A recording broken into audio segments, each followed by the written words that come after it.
This type of Yerushalmi Shabbos, the article Oz Bar edition on the top of Tzadi Aleph Amar Aleph, beginning of Belacha Beis, which in the Vilna is on Ayin Daled on the base, beginning of Belacha Beis.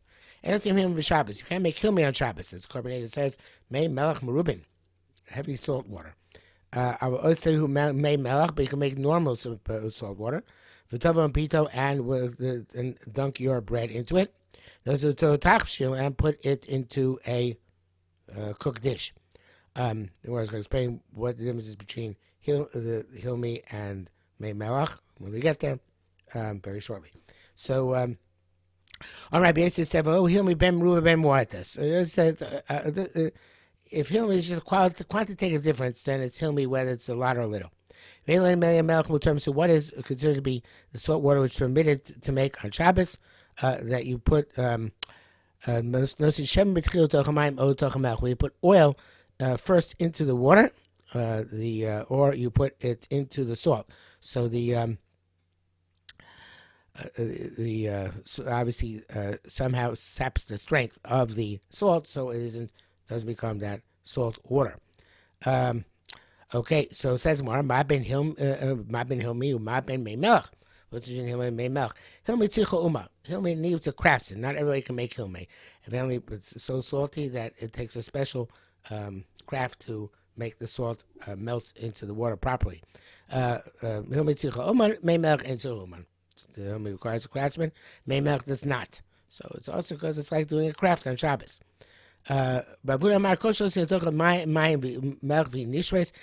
you put salt into the water and it dissolves immediately, that is Zoy Mei Melech. And in this case, it does not dissolve immediately, then Zoy Hilmi, that's considered to be Hilmi.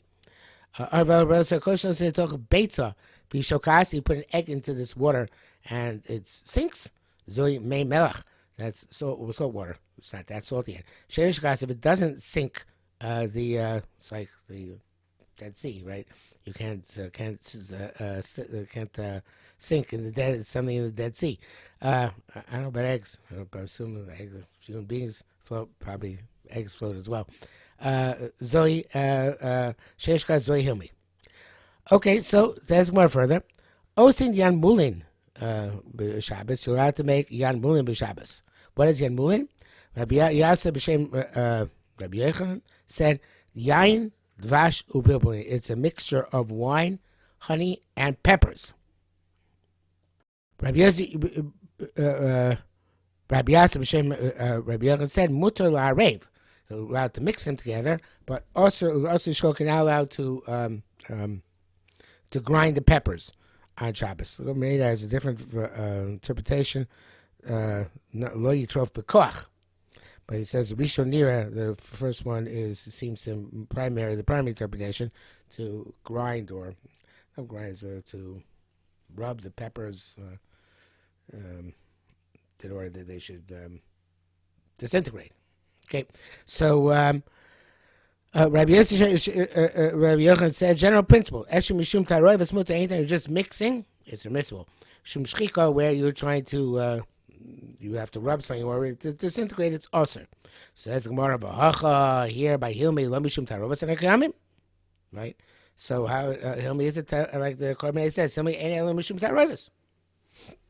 You're just mixing stuff. So Namas Nisan and it's Hilmi. It says you can't make Hilmi. Why not? It's just mixing. You would have been Titus. I would have been Pazi. Shem Baba. Shem Yochanan said Shani hacha shu gemar malacha. So he says that it's gemar malacha. And this seems quite clear to be, and I think we've had it previously. The Shita showed me that there's makre patish by oichlin. So therefore, this gemar malacha is the finishing off this activity of making the hilmi is aser. So it requires a little bit of analysis why makre patish should be, or what food should be also mishum makre patish. What food is not also because of makre patish? It seems that whenever there's some, we have to come on to the idea that there's some sort of craft involved, and since there's some, like we said at the beginning of the Gemara, since there's some sort of craft involved, so therefore finishing this and making this thing, which is not just mixing, but requires some craft, that seems to be a problem of makar patish. The article brings out a different interpretation that hilme is the gemar malacha is gemar malacha of the vegetables which are put within it. I'm not sure I understand exactly what he means by that. Okay, next statement is a little bit cryptic. Rav Abishem Yochanan said, "Mutar l'shaber v'os l'kabetz." So the most Pashim Shah is like to say that, Yerushalmi Shabbos says here, it's about food, not our Mishnah, just food in general. You're allowed to break food, and not even necessarily the food itself. You have to break stuff for the purpose of food, because mekalko for the purpose of eichel is mutter. Whereas Osakabi is not allowed to collect food which is scattered. That's called the melacha mamer. So there is even though you're not dealing with grain coming out in the field, where our mamer was done in the classic sense, mamer also if you gather scattered foodstuffs inside your house. Rabbi Avo said shum sheshachko. If you have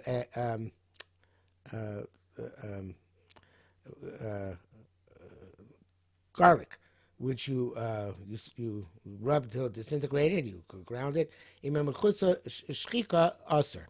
So if it was still if you did it before Shabbos, but you left enough that it's Shabbos still have to grind some more, have to I think it's again rubbing in order to disintegrate. It is also to that Shabbos. If you did enough on Shabbos before Shabbos that you already can mix it together properly with oil, and it makes it properly permeates the mixture. So then it's not mechuzah shchika. So the melacha was already finished before Shabbos. Right. Therefore, so if you additionally rub it a bit more on Shabbos because it's integrated more, it's not a problem. Tamatim we learned over there. Hashum va'boser. Shum is garlic. Boser is a unripe fruit. It says, "Anavim bitchilos on grapes, and they initially became dakin when they're still very thin. Motzimem mashkin l'tabo babasar. They produce some sort of liquid which people use in order to spice up meat. Chazak korlach meats because it's strong, close to vinegary taste. Mililos. This says you have stalks of grain which didn't fully become ripe. Miraskon, you chop them up, turn them about and you load them up with stones and mashkazab and also some sort of liquid flows from metabo and use it as a type of spice. So the all these things sharis can be but yoim as long as you began the process sufficiently mi but yoim. So then may change the gear so slightly. Rabbi Yishmael Omer Yigmor Misha Techshach, not Shoy Rabbi Yishmael Omer. That was just Rabbi Yishmael Omer. You can complete it once it finished because already you started the process. Keep Omer Lo Yigmor, it says you cannot finish the process after Shabbos began. Evidently, it's still not. You can't leave them as the Kukumne says underneath that weight in order that the should continue to press down and press out the express, I think it's time, the liquid on Shabbos. The machlokas is only by chulin. The fascinating the distinction here. The Kukumne Moshe says. You should finish the Shabbos. You'll have seen this at Truma. Or not cause the loss of Truma. So even the Kohanim by Truma they pass Rabbi Shmuel, even though at Chulin they pass Rabbi Akiva. The Kohanim adds this for which we have in many places that the Kohanim is reason him. The Kohanim going to make sure not to. Come to Chilul Shabbos and start the process on Shabbos. I don't recall if I should say I'm not sure. I seem to recall that Kohanim Zuzim only normally say in the Beis Hamikdash, not outside the Beis Hamikdash. So it would be a chiddush to apply to generic truma. Okay, Aloha Gimel. Ein ochlim ezov yovam b'Shabbos. See, the article has changed gears to tell you zuvin, but Korban Eden Pnei Moshe both have ezov yovan, and it's a type of hyssop which is known to them. Azov hyssop. Not sure about that. Well, according to Google, Azov is Syrian oregano, and Azov young, the guess I guess of the article, is lavender. Okay, so whatever those things are. So you can't make it on Shabbos, either this Greek oregano or this lavender, because enamachol briim, healthy people don't eat it. So it's refuah, and refuah is also on Shabbos because you might come to be shochek somebody to grind the ingredients. Av ochel yo ezer, but you can eat yo ezer. Evidently, a lot of healthy people eat yo ezer. Apparently, it's a large family of herbs that are used to make tea, and mint is one of them. For your weather. Vishosa abuvra. And you can also drink abuvra. I see there's another gisa here, avuvroeh, which is a the other people call it abumata roim. Anyway, some sort of translation doesn't help me here. It's called polygonum. Okay, but and again, I guess also healthy people drink it as well. All food types a person can eat for as for health for medicinal purposes. And also beverages drink made karim, except from water, which is doker, which seems to mean to stabbing. I was going to talk about that. Because ikarim. And a cup of ikarin, which is evidently they put into it all sorts of as Moshe says, ikari yarakos ubsamim, roots of vegetables and various different spices. The Moshe has a whole different discussion here. Sarf echad me'ilan shnika b'lashon avi zog alessandria. It's a type of sapphire tree. Ve'esev shel simcha nikra is izva al sudar, grass, which makes you happy. Karkum, and mix it with karkum, which is turmeric, I think. V'kochim osam, you ground together. V'sheisa b'yayin, drinking wine. And called kosi korin, not because of the name Karmene's interpretation, because it's made of roots. It's made of nasa akar. That it's somebody drinks it becomes impotent. Loyal lead. Also, choli korin helps for jaundice. Also, a woman, isha zava, a woman who has a very strong flow. Harbe, tisha men shlosha kosas tisra pei. She drinks 3 cups, she'll get healed. Avo tisha akar, which is going to remain infertile as a result. And the Gemara says, Midneshen Yeruka, that these things you can't drink because they're good for jaundice. I was just made the kohen letzimo, but if you're thirsty and you're made the kohen because you're thirsty, that's okay. The sach shemini kohen shlo refuah, and you can also rub oil, which has been enhanced with putting in these herbs, these roots. If you're doing it for pleasure and not for healing purposes. Okay, so it says Chad Barnash Shol Rabbi Shimon bar Karta. He asked Rabbi Shimon bar Karta, a certain person asked Rabbi Shimon bar Karta, Mao Mishte Krutin b'Shabsa. So could the Komenes gives us Krutin? So this what is that? Krutin. This is a Komenes says Mashke Mekarim Esaguf. It cools down the body, so you drink for cooling purposes. The Armai said, "Imatanuk mutter." If you're doing it for pleasure, I guess it's hot, and you want to cool yourself down, it's permissible. In refuah, it's also. They do it for medicinal purposes. It's also. So the so the Gemara asks isn't this because people, even if they're drinking food, they're not doing it because some sort of overheating of the body, which is internal, and from the lips on the and inwards, which is to be of davar shel sakana. Pasal vachu shel sakana. Yes, that is not all internal maladies are sakana. Some of them are internal maladies sakana, but not all of them. And to cool yourself down is not considered to be davar shel sakana. So therefore, if it's considered to be for tanuk, it's mutter. For food, it's also. Av ochel seyo ezer polytrachum.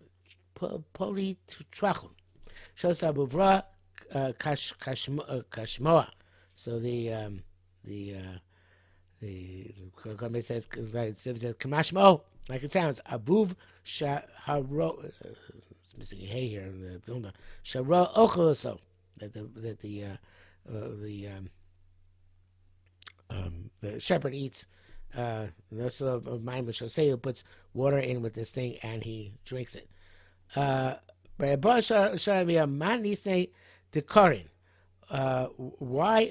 is it called how should we read the Mishnah? Is it Dekarin or is it Dekalim? Palm trees, right? The Amalei said Dekarin. It's called Dekarin. Shem Dokrias Hamora because they pierce the bile. Rabbi Yochanan said, "Lo mistabra lo Dekarin." It doesn't make sense to say that, but rather to say the kalim with the lamed. Because you get this word from between two palm trees. That's the reason Bavli says that this is a specific spring in Eretz Yisrael, which came out from between two palm trees. I think somewhere it says that between two palm trees is Pisl Shel Gehenna, but evidently these are two different palm trees. In any event, because in May, it's interesting that he has a discussion of whether made the Korah and made the Kolim are two separate things, or is the same name there's different names for the same thing.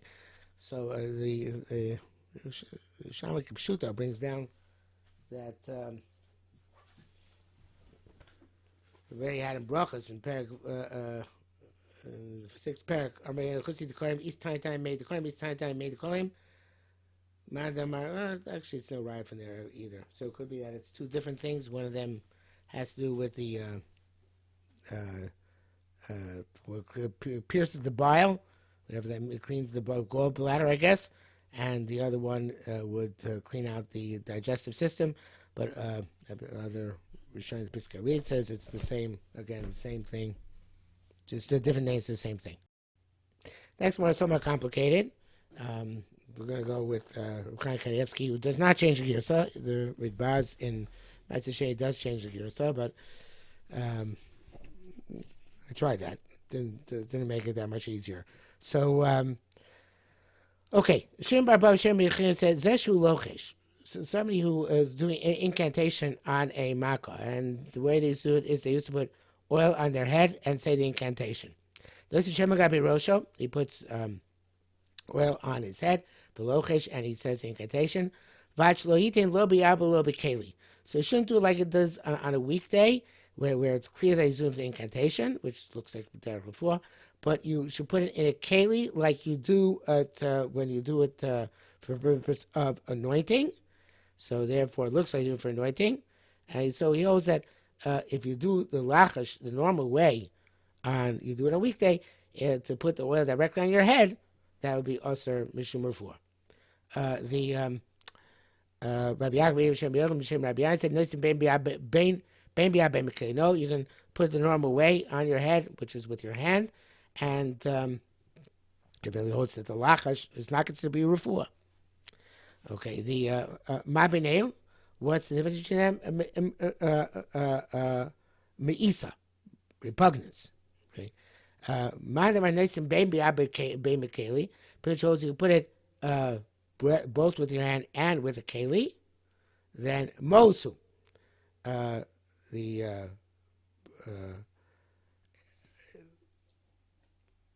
even though it's putting the oil on your head makes it not derech sicha, I guess, because putting on your hair makes it kind of disgusting. So it's not the sicha. Nevertheless, it's mutter because lachash is mutter on Shabbos. It's not considered refuah. It's not considered because of shchichas ceremony, because it's mainly verbal, because of the incantation part. The manamar neisi shemagabe rosho enamos.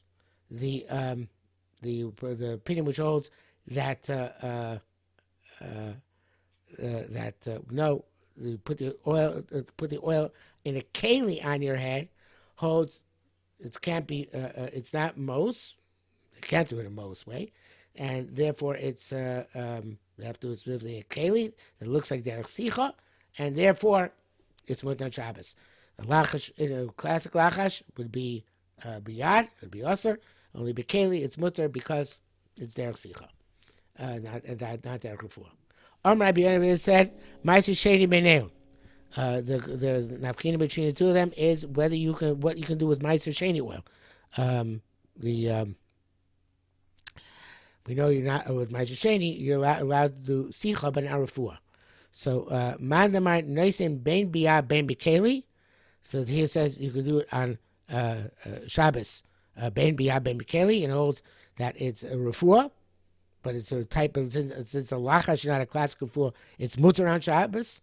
Then ma'aser sheni also. By ma'aser sheni it's also because it's a refuah, and you're not using it for the for sicha, the proper way. Madamar no saying shemen al gabi rosh of a lochesh, but he holds no. As long as you're in the keli, it's derech sicha and not derech lachash, and that's why it's mutar on Shabbos. Ma'aser sheni mutar. Ma'aser sheni, of course, you'll be allowed to do this lachash if you did it derech sicha, if you did it with the keli and not with the hand.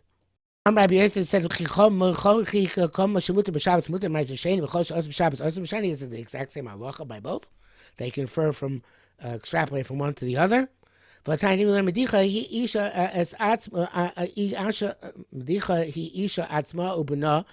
can rinse herself and her child b'yayin. He's allowed to on Shabbos rinse herself the wine if they're sweating unduly.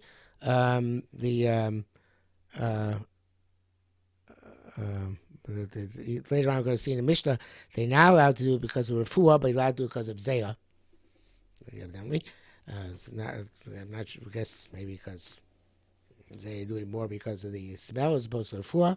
Anyway, so but truma aser. A truma not allowed to do that. You are not allowed to use wine for the purpose of truma wine in order to do on account of zayah. Hey, truma ma'aser sheni. Just saying, I use it for truma now to my ma'aser sheni.